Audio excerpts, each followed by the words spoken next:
আজ শনিবার দেশের সব বিভাগে বৃষ্টির আভাস দিয়েছে আবহাওয়া অফিস। পাশাপাশি সারা দেশে দিন ও রাতের তাপমাত্রা সামান্য বাড়তে পারে বলেও জানিয়েছে সংস্থাটি।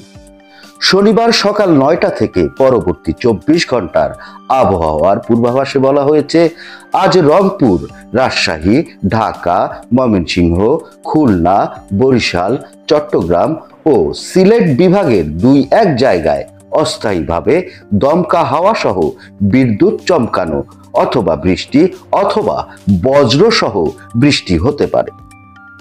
আবহাওয়াবিদ হাফিজুর রহমান জানান, গত কয়েকদিন ধরে তাপমাত্রা একবার কমছে আবার বাড়ছে। আগামী মঙ্গলবার থেকে তাপমাত্রা ক্রমশ বৃদ্ধি পেতে পারে। এ সময় গরম আরও বাড়তে পারে। আজ দেশের সর্বনিম্ন তাপমাত্রা রেকর্ড করা হয়েছে 20.2 ডিগ্রি সেলসিয়াস তেঁতুলিয়ায় ও রাজারহাটে। ঢাকার সর্বনিম্ন তাপমাত্রা 24.8 ডিগ্রি সেলসিয়াস।